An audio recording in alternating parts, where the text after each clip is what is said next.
I always thought I understood Maya. For 4 years, I believed every smile, every promise, every soft "I love you." But things started changing quietly, like a door closing without noise. Late replies, short answers, quick smiles that died when she saw me looking.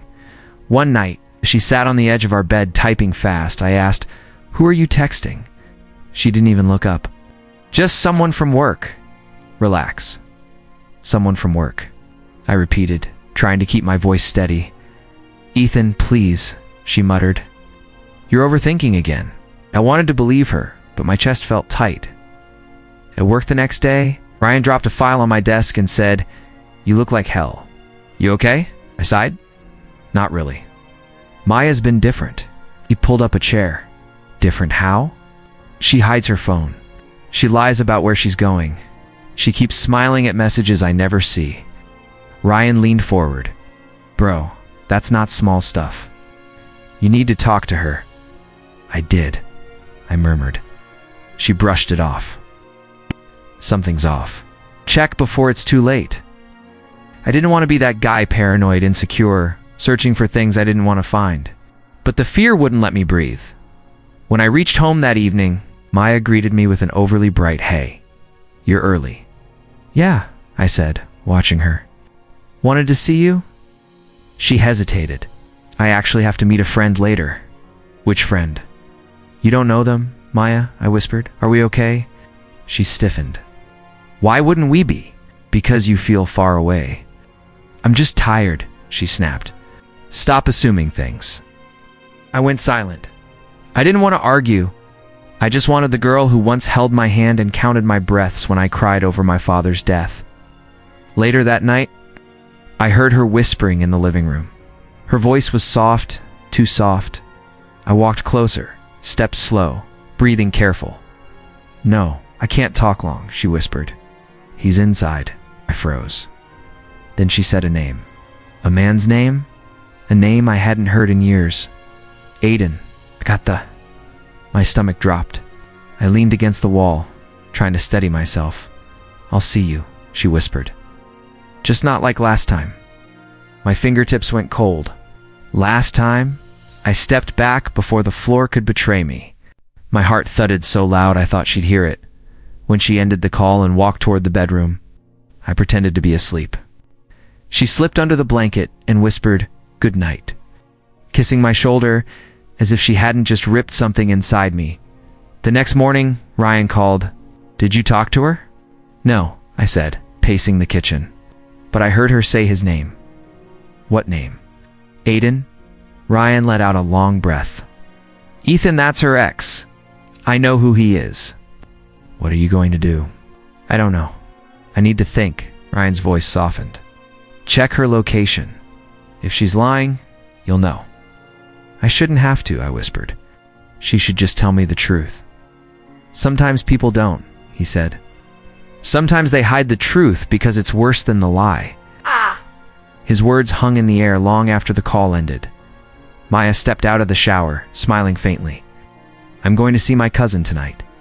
She needs help with something." My chest tightened again. "Your cousin?" She nodded quickly. "Yeah. Why?" "No reason," I said. But inside, something cracked. When she left that evening, I opened my phone with shaking hands. I checked her location. She wasn't at her cousin's house, and that was the moment my whole world began to fall apart. I drove without seeing the road, staring at the blinking dot on my phone. Maya's location stayed steady, nowhere near her cousin's house. The closer I got, the harder my chest burned. When I finally pulled up, I whispered, No, please don't let this be real." Her dot was right in front of Aiden's building. I parked down the street and stepped out quietly. The cold air bit my face, but I barely felt it. I walked closer until I saw headlights turning into the driveway. Aiden's car. I ducked behind a hedge, heart pounding so hard I couldn't breathe. The car stopped. They stepped out together. Maya was laughing in a way. She hadn't laughed with me in months. She touched his arm like it was natural, like it belonged to her. My throat tightened so hard I whispered, "Maya, why?" Aiden opened the door for her, and she leaned into him. Then I heard him say, "You sure he won't notice?" She giggled. "Ethan never checks anything. He trusts too much." I felt something tear inside me. Aiden smirked. "So just one night?" "Just one night," she whispered. "He'll never know." Each word hit me like a blade. I pressed my hand over my mouth to keep myself from making a sound. My legs felt weak. My eyes burned, but I couldn't look away. They walked into his apartment. He closed the door behind them. The hallway light shut off. The darkness felt like it swallowed me whole. My phone buzzed. Ryan I answered in a whisper. "She's here." "With him? What? With Aiden?" His voice sharpened. "Yes," I choked out. "I saw them." She laughed like she used to laugh with me. Ryan spoke fast. "Ethan, don't go up there. Don't do anything crazy. I'm just standing here," I said, wiping tears with my sleeve. "I can't even move." "Come back," he urged. "Please, don't make this worse. I feel like I'm watching my whole life walk into someone else's arms." He stayed silent for a moment, then said softly, "I'm sorry, man." "I'm so damn sorry." I leaned against a wall, shaking. She said I'd never know. "Like I'm stupid. Like I'm nothing." "You're not nothing," he snapped. "She's the one screwing up." My voice cracked. Why did she come back to him? "People chase old habits," he said, "even if those habits ruin them." I stared at the building door, imagining what was happening behind it. My stomach twisted so hard I thought I'd collapse. "Ryan," I whispered, "I can't watch this." "Then don't. Leave now." I forced myself to step back. Then another step. My body felt heavy, like grief was pulling at my limbs. I turned and walked to my car, each step painful, each breath sharp. Inside the car, I broke. I slammed my hand against the steering wheel. "Why'd you do this to me, Maya? What did I do wrong?" My voice shook like a child's dot. No one answered. Only my own sobs filled the car. On the drive home, I talked to myself because the silence hurt too much. She said she loved me. She said she needed me. She said we were forever. She walked into another man's home like it meant nothing. I wiped my face again. How did everything change so fast? How did I lose her without even knowing I was losing her? When I reached home, I didn't turn on the lights. I sat on the floor, hugging my knees. My chest felt hollow. My eyes were dry, but burning. And in that moment, I knew the truth. This wasn't just betrayal. This was the beginning of something darker. This was the night my world finally collapsed. I heard the door open around 9 in the morning. My eyes were burning from a night of no sleep. Maya stepped inside, humming softly. "Hey, babe," she called. "You're awake?" I didn't move. "Yeah." She walked over and wrapped her arms around me. The moment she did, I caught a scent that wasn't mine. My stomach twisted. "You okay?" she asked. "I'm fine," I said quietly. She squeezed my shoulder. "Sorry I was out so late. My cousin had a lot going on." Stared at her. "Your cousin?" "Yes," she said quickly. "I told you last night." I nodded slowly. "Right? Your cousin?" She didn't notice the way my voice flattened. She sat beside me and leaned her head on my shoulder like nothing had happened. "You didn't sleep, did you?" she asked. "No." "Why?" "I just had a lot on my mind." But she frowned. "About what?" "You," I said. She pulled back. "What about me?" "You've been distant," I whispered. She forced a laugh. "I'm not distant. You're just stressed." "Stressed," I repeated. "Sure," she sighed. "Ethan, don't start." "I'm tired. You look well rested to me." Her eyes narrowed. "What's that supposed to mean?" "You tell me," I said, keeping my voice calm. She crossed her arms. "You're acting weird." I could say the same. Before she could respond, my phone buzzed. It was my sister, Lena, I answered. "Yeah." Her voice came sharp. "You sound awful." "What's wrong?" "Nothing," I said. "Don't lie to me," she snapped. "I'm coming over." "You don't need to." "I'm coming." She hung up. Maya raised an eyebrow. Why is she coming? She wants to check on me. Well, I'm here, Maya muttered. I turned to her. Are you really? What's that supposed to mean now? She snapped. Nothing, I said again. She groaned. Ethan, you're killing me with this attitude. I'm sure you were doing fine last night, I murmured under my breath. What? She asked. Nothing. She rolled her eyes. You're unbelievable. When Lena arrived, she took one look at me and said, You look like you've been hit by a truck. I'm all right, I said. No, you're not, she replied. What happened? Before I could answer, Maya jumped in. He's just moody. Lena turned to her. I wasn't talking to you, Maya scoffed. Wow. Lena grabbed my arm. Talk. I don't want to talk about it here, I whispered. She glanced at Maya. You to fight? I didn't respond. I didn't have to. The silence said enough. Maya stood up. I don't like how you two act like I'm the problem. Lena raised an eyebrow. Are you? Maya shot back. I didn't do anything wrong. I watched her face, waiting, hoping for even a flicker of guilt. Nothing. Lena leaned closer to me and whispered, Something happened. I can see it in your eyes. I nodded faintly. Do you want to come with me? She asked softly. No, I said. I want to stay. Maya sat beside me again and grabbed her phone. I'm done arguing. Her screen lit up. A notification appeared. Aiden, did you get home safe? My heart froze. I stared at the message. She didn't even try to hide it. Maya locked her phone fast, but not fast enough. My voice came out hollow. Your cousin texted you? She flinched. Ethan, it's not what you think. What do I think? I asked quietly. She opened her mouth, then closed it again. Lena whispered. Oh my God, I felt something inside me shut down completely. Maya reached for my hand. Ethan, listen. I pulled my hand back. At that moment, the betrayal stopped being fear. It became reality. I slammed my phone on the table. Maya, we need to talk. Now. She rolled her eyes. Ethan, what is it this time? You're overreacting. Overreacting? I said, my voice shaking. I saw you. Last night. With Aiden. She froze for a second, then laughed. What? No, you didn't.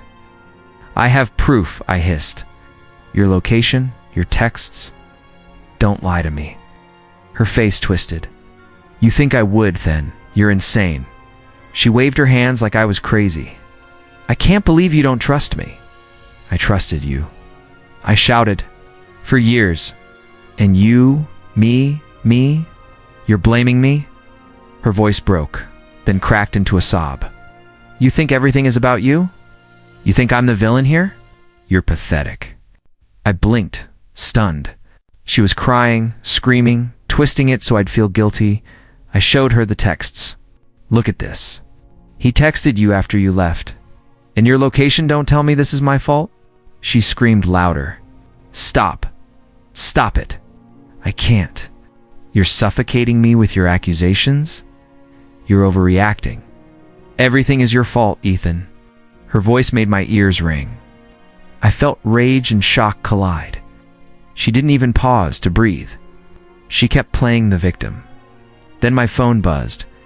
Aiden, I hesitated, then answered. What's up, loser? His voice sneered. Spying on your girlfriend again? Pathetic. I clenched my jaw. Stay out of my life, Aiden. You're weak, he laughed. Everyone sees it. She's with me, and you're crying in your apartment like a child. I slammed the phone down. Something inside me shifted. Anger, yes, but more than that. Resolve. No more crying. No more begging. No more breaking. I turned to Maya. She reached out, tears in her eyes. Ethan, please, I can explain. Don't, I said, voice low. I don't want to hear it. Her sobs hit me like waves, but I felt nothing. I turned and walked past her, past the apartment I thought was my safe place, past the years I had wasted, hoping she'd be faithful. She called my name. I didn't answer. I walked out into the hallway, breathing in deep, cold air. Each step felt like cutting chains. Outside, I fumbled for my keys and drove away. My heart was heavy, but I wasn't broken. Not anymore. The next morning, I received a call from Mr. Hale. My mentor, my CEO. Ethan, I need you. There's a projected chance to prove yourself and the company. Big risks, bigger rewards. And, yes, it involves Aiden. I leaned back in my chair, staring at the ceiling. He's involved? Yes, Mr. Hale said. But I trust you. You're the one I want leading this. You can make or break everything. I paused, thinking of Aiden, thinking of Maya, thinking of everything they took from me. My hands tightened into fists. I'm in, I said finally. I won't fail. Good, he replied. I knew I could count on you. I hung up and stared at the wall. For the first time in weeks, I felt a spark. Not of hope, not of love, but of purpose. I wouldn't cry anymore. I wouldn't beg. I wouldn't break. Maya would continue her sobbing. Aiden would continue his threats. But I had something stronger now. A plan, a life, and the power to take back everything they thought they had destroyed. I exhaled slowly. The apartment I walked out of wasn't mine anymore. The new me, focused, sharp, unbreakable, was waiting for the world and the world. Starting with them was about to feel it. I didn't sleep that night. My apartment felt empty, hollow, like the echoes of Maya's lies were still bouncing off the walls. By morning, I was on my laptop, scanning reports, emails, contracts, anything to keep my mind off her. Ryan walked in, coffee in hand. You look like a zombie. I feel like one, I muttered, without looking up. You okay? I paused, fingers hovering over the keyboard. I will be. Eventually. He frowned. You're still hung up on her. I'm still hung up on the fact she lied for 4 years, I said. Don't confuse me with someone who wants her back. Ryan smirked. Good, you'd make a terrible victim. The phone rang. Mr. Hale. I answered quickly. Ethan, he said, voice firm. We have a situation. Aiden, your ex's boyfriend, he's involved with a rival company. They're trying to steal our biggest contract. I want you to lead this project. I leaned back. Aiden? He's there? Yes, he's underestimating you, thinking you're weak after the breakup, Mr. Hale said. I trust you more than anyone. You can protect the company and, yes, you can beat him. I swallowed. Understood. I won't fail. You're sharp, he said. Use it. I hung up and stared at the ceiling. Fate had handed me the chance. Not revenge yet, not exactly, but a path where I could take control. Ryan sat across from me. So that's your new mission? I nodded. Yes. And I'm going to see it through. No mistakes, no distractions. He leaned forward. I'll be right here. You need me? Always, I said. A knock on the door. An intern Nor peeked inside. Sorry to bother you, but I thought you might need some help with the files for the new project. I studied her for a moment. She was gentle, calm, not prying, not curious about my personal life. A contrast to Maya in every way. Sure, I said. Come in. I need someone organized. She smiled softly. I'll do my best. As she sorted files, I watched her, realizing how easy it was to breathe around someone who didn't demand or judge. I focused, cold, calculating. Aiden's company was reckless, overconfident. Their plans were sloppy, their communications sloppy. I noted every weak link. Ryan brought me a cup of coffee. You're quiet today? I'm thinking, I said. If we catch Aiden in a misstep, he'll be exposed. Not for revenge, just for what he's doing to the company. Ryan raised an eyebrow. And if he gets crushed in the process? I smiled faintly. Not proud, not cruel. Maybe that's karma. Hours passed. Nora handed me a report. I noticed this pattern in their transactions. You might want to check it. Good eye, I said. I leaned over, scanning the data. These mistakes could cost them everything. She nodded quietly. I just want to help. No, I said. And you are. I felt the first spark of purpose in weeks. Not hope, Not love, purpose, control. I had a plan now. Not for vengeance, not for petty payback. For protection? For rebuilding what they tried to destroy? Ryan leaned back in his chair. You're different now. Focused. I didn't answer. My thoughts were on the boardroom, on Aiden's arrogance, on every misstep he'd make if I played it right. Nora's calm presence reminded me that not all people broke you. Some people made you stronger without trying. And for the first time, I realized maybe surviving this heartbreak wasn't enough. I was going to rise from it, smarter, sharper, untouchable, and if Aiden fell in the process, well, that would be a lesson he never expected. I walked into the conference room with a stack of files and a calmness I didn't recognize in myself. It felt sharp, calculated, controlled. The team looked up as I entered. Ryan whispered, "Ready for round one?"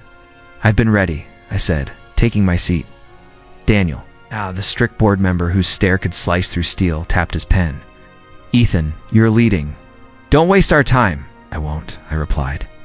He raised an eyebrow, clearly unconvinced. "We'll see." The meeting started, and Aiden joined through video call, smirking like he owned the room. "Hope you're not overwhelmed, Ethan. This contract's a big deal." I smiled lightly. "Good thing I'm the one handling it then." He leaned closer to the screen. "Don't get too confident." "Confidence isn't my problem," I said. "Incompetence might be yours." Ryan coughed to hide a laugh. Daniel glared at him. We spent the next hour discussing projections, strategy, and timelines. Every time Aiden tried to twist numbers or redirect blame, I cut in calmly. Double quotes, "No, that's incorrect," I said. "Page 12 clearly states the opposite." Aiden clenched his jaw. "You're misreading the metrics." "Then explain them," I replied. He called. Daniel observed all of it silently, eyes turning from doubt to curiosity. After the meeting ended, Ryan nudged me. "You just roasted him without breaking a sweat." "I'm not here for him," I said. "I'm here to win." My phone buzzed again, Maya. For the 12th time that week, Ryan glanced at the screen. "You gonna answer?" "No," I said, turning the phone face down. "She made her choice. You're different," he murmured. "I have to be." Hours passed as I worked through reports with the team. Nora entered quietly, handing me updated statistics. "I noticed some inconsistencies in the shared folders. You might want to look." "Good catch," I said. "Leave them here." She hesitated. "Are you eating today?" "I'll eat after this." "Please don't forget," she said softly before leaving. Ryan grinned. "She's nice." "She's kind," I corrected. "There's a difference." Halfway through the afternoon, Daniel appeared behind me. "I watched the meeting recording," he said. "And I asked." He crossed his arms. "You're sharper than I expected." "Keep this up." It wasn't praise, not really, but for him. "It was close." "I will," I said. He nodded once and walked away. Later that evening, I opened the shared company drive to review Aiden's submitted documents. Something felt off. Dates didn't match. File signatures were different. Patterns repeated. Nora's observation echoed in my head. Ryan looked over my shoulder. "What's that?" "I don't know yet," I said. "But something isn't right." I opened more files, dozens comparing timestamps, metadata, and versions. Ryan whistled. "He's sloppy." "No," I whispered. "He's stealing." "Stealing what?" "Data," I said. "Confidential data. He's pulling reports from our servers and feeding them to his company. That's how they've been matching our bids so closely," Ryan cursed. "You have proof?" "Not enough to go public," I said, "but enough to know he's desperate." Ryan leaned back. "So what now? You expose him?" I stared at the screen, a war forming inside me.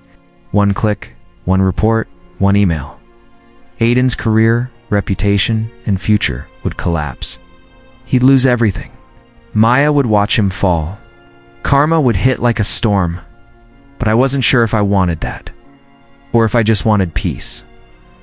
Ryan placed a hand on my shoulder. "Whatever you do, make sure it's for you, not for them." I nodded slowly. I need to think. The screen glowed with evidence that could burn his world down, and for the first time, the choice was mine. When I walked into the boardroom, I felt nothing. No anger, no fear, just a cold clarity that settled deep in my chest. Ryan whispered, "You sure about this?" "Yes," I said. "It's time." Daniel eyed me from the far end of the table. "Ethan, you requested this emergency meeting. You better have something worth our time." "I do," I replied, placing the files on the table. "This is about internal security and fraud." Aiden entered the room late, laughing on the phone. The moment he saw me standing at the front, his face tightened. "What's this?" he asked. "You'll find out," I said. Mr. Hale nodded at me. "Proceed." I clicked the projector. Screens lit up with data logs, timestamps, and stolen files. Over the last 3 months, confidential reports from our servers were accessed using a cloned authorization key. The device matches Aiden's system ID. Aiden shot up from his chair. "That's a lie." "Sit," Daniel snapped. I continued. "These files were transferred to a rival from your firm. Same IP, same signature. Same hour you were on call during project nights." Aiden slammed his fist on the table. "You're framing me." I looked at him calmly. "Explain this then." I clicked again. The final slide showed security camera footage from the shared office building. Aiden plugging in a USB drive. Silence hit the room. Ryan muttered, "Got him." Aiden pointed at me with shaking fingers. "You don't understand." "My company needed," Daniel cut in sharply. "You stole proprietary data? That is a federal offense." Aiden turned desperate. I had no choice. We were losing clients. My CEO was pressuring me. I needed something to stay afloat. Something, I said quietly, was us. The door suddenly opened. Maya walked in, breathless. "Aiden, what's happening?" Her eyes darted to me. "Ethan, what are you doing?" "I'm presenting facts," I said. She rushed to Aiden's side. "He didn't do anything. You're twisting it. He told me you're just jealous, Maya. Shut up." Aiden snapped. She froze, shocked. Daniel spoke harshly. "Mr. Carter, you are hereby terminated from all partnerships and contracts with our corporation. Effective immediately." Aiden paled. "You can't fire me." Mr. Hale stood. "We are not only firing you, we are pressing charges, informing your board, and notifying the industry. Consider yourself blacklisted." Aiden grabbed his hair, pacing like a man losing his mind. No. This can't be happening." Maya grabbed his arm. "Aiden, we'll figure it out." He yanked away. "Stop touching me. This is your fault too. You told me Ethan wouldn't fight back." Her mouth fell open. I never said." "You said he was weak." Aiden shouted. Ryan whispered behind me, "Weak, huh?" I stayed silent. Security entered the room. "Sir, please come with us." Aiden backed away. "No, you can't drag me out. I built my career. I worked for everything." "You stole everything," Daniel corrected. Aiden pointed at me one last time, fury shaking his whole body. "You did this, Ethan. You ruined me." I met his rage with calm. "You destroyed yourself. I just opened the door." He lunged, but security grabbed him by both arms. "Let go of me, Ethan. You're dead. You hear me? Dead." His screams echoed through the hallway as they dragged him out. Maya stood trembling, tears streaking down her face. How could you do this?" I looked at her with the same cold clarity. "I didn't do anything. He chose his path." She tried to reach for me. "Ethan, please." Mr. Hale stepped between us. "This meeting is over."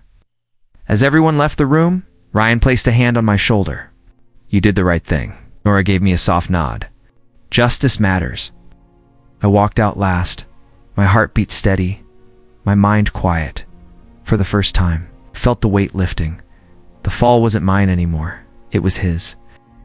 I received the message while reviewing project files. "Maya, can we meet? Please? I need to explain." I stared at the screen, my hand stilling over the keyboard. Ryan looked up. "You gonna reply?" "No," I said, "but I'll meet her once." That's it. She wanted a meeting. Not for closure. For excuses. I agreed because I wanted to hear the truth from her own mouth. When she arrived, I was calm. Colder than before. Stronger. The years of betrayal and focus had sharpened me. She opened the door, eyes red, voice trembling. "Ethan," she whispered. I nodded slightly. "Maya." She stepped inside, and for a second, I caught that familiar scent faint. Almost gone, but it was enough to make my chest tighten. I swallowed. Didn't react. "I messed up," she said, tears running freely. "Everything. Aiden, they cut me off. My friends, my job, they're gone. I don't know what to do." I leaned against the table, arms crossed. "I see." She sank into a chair, burying her face in her hands. "You changed." I looked at her without a word. Calm, cold. "You changed me." Her head snapped up. "What?" "You heard me," I said. "Your lies, your betrayal, your games, they hardened me. I don't need you to define me anymore." Her lower lip quivered. "Ethan, I never imagined I thought you'd be broken. Weak, crying, begging." I shook my head. "I don't cry anymore." She took a shaky breath. "I want another chance, please. I'll do anything. I'll fix everything. I promise." Stood slowly, keeping my gaze on her. "Maya, this isn't about fixing you. Or me. You wanted your choices. You have them. Live with them." Her shoulders slumped. "Please, I can't. I can't lose you. You lost me the moment you lied," I said softly. "I'm not the one who walked out. That choice was yours." She tried to reach for me, but I stepped back, keeping distance. "Ethan, please." I shook my head. "No, this ends here." Her tears fell faster. "I changed. I'm different now. Don't walk away." "I did walk away," I said, "but not out of hate. Out of clarity." She blinked, stunned. I don't understand." "You're healed, strong, cold." "How I'm me," I interrupted. "Without you dictating how I feel. Without you controlling my world." Her hands trembled. "So this is it?" "Yes," I said calmly, almost gently. "You made your choices. I made mine." She buried her face in her hands again, sobbing. You don't know how much I regret I do," I said softly. "I watched you crumble when Aiden fell. I watched you lose everything you thought mattered. You finally understand consequences." Her voice broke. "Ethan." I turned toward the door. "Goodbye, Maya." She called after me. "Please wait." I didn't. I walked out slowly, deliberately. Each step echoed with certainty. I felt no fear, no longing. No, but only the clarity of someone who had survived and grown stronger. Nora stood quietly behind the desk. Having witnessed the entire scene without interruption, her eyes met mine. No words were exchanged. She understood everything. I exhaled, steady, feeling the weight lift fully from my chest. The past no longer controlled me. Maya's cries faded behind me, but I didn't look back. I had closure. I had peace. I had myself. And that was enough. I arrived at the office early, coffee in hand, and felt a calm I hadn't known in years. The team was already buzzing, but I didn't flinch. I was no longer chasing anyone's approval, no longer drowning in anger or heartbreak. "Nora, good morning," I said as she walked past my office door. "Morning, Ethan," she replied softly, smiling. "Big day?" "Always," I said. "Ready to take on the world?" She laughed lightly. "Always." Ryan approached, smirking. "Look at you. Calm, collected. Not even a trace of yesterday's chaos." "I learned from yesterday," I said. "Which yesterday?" he asked, raising an eyebrow. "The one where I realized the world doesn't stop for anyone," I said. As the morning progressed, I met Mark, the new team leader I was mentoring. Young, ambitious, and full of questions. "Ethan," he said, extending a hand. "I hope I can meet your expectations." "You will," I replied firmly. "Just focus, ask questions, and don't let pressure make you panic." "I won't," he said. Eager but nervous. "You'll grow fast if you keep your head clear," I said. Later, Jenna stopped by Nora's desk. She was warm, confident, and unafraid to speak her mind. "Ethan, you're carrying too much on your shoulders," she said bluntly. "Let go of what's dead. Focus on what's alive or future." I smiled faintly. "I'm learning that," I admitted. Her eyes softened. "Good. That's how real men grow. Not by holding grudges, but by building what matters." I leaned back, thinking about everything, the lies, the betrayals, the nights I cried alone. They had broken me, yes. But they also rebuilt me, hardened me, sharpened me, and made me see what truly mattered. I glanced at my phone. "Maya, another message. I'm sorry. I messed up. Please." I set it aside. No reply. Never again. Nora glanced at the screen and tilted her head. "You okay?" "Better than okay," I said. "I'm free." Ryan appeared again. "I still can't believe you handled Aiden. You were calm. Almost frighteningly calm." "Not frightening," I said. "Prepared. Everything else is noise." By afternoon, Mark came to me with a question about strategy. "Ethan, do you think we can push this project further?" "Yes," I said firmly. "We have the resources. Trust the team. Execute with precision." He nodded, scribbling notes. "Thanks for guiding me." I watched him leave and realized I liked this role. Teaching, shaping, lifting others while keeping my own life steady. Jenna came by again, glancing at me. "See, you can do this. You don't need the past to define you." "I know," I said, smiling, "but it was necessary." Every betrayal, every heartbreak, they were lessons. Pain teaches better than comfort ever could. Nora walked over with a stack of files. "Lunch?" she asked. "I'll eat with you," I said. "Let's take a break." We walked together, talking quietly about work, life, and small victories. No drama, no chaos, just calm, steady companionship. For the first time in a long while, I felt a sense of peace. Maya's name didn't cross my lips anymore. Her messages didn't pierce me. I was no longer that boy crushed by lies. No longer that man chasing what was gone. I was built from the ashes of betrayal, rising taller, stronger, and clearer than ever before. And the man I became wasn't just surviving, he was thriving. I heard the knock before I saw her. "Maya," I said quietly as the door opened. She stepped in, her hair messy, eyes red, shoulders slumped. "Ethan, please." I raised a hand. "Stop. Don't.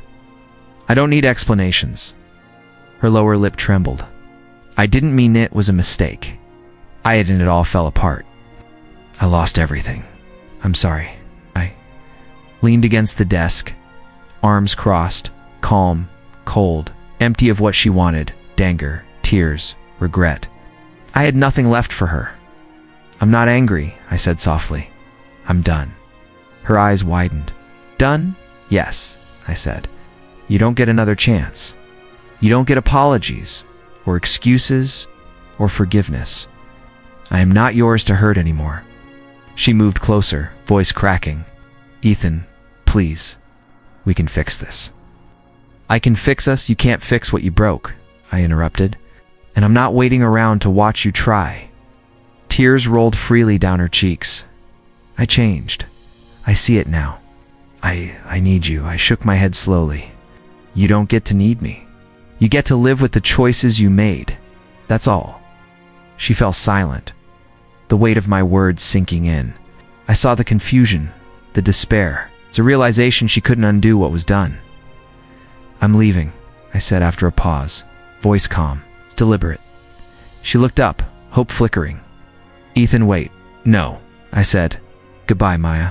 I walked past her slowly. Each step felt lighter than the one before, as if every lie, every betrayal, every sleepless night had been packed into my stride and carried away. She called out, voice breaking, "Please don't go like this."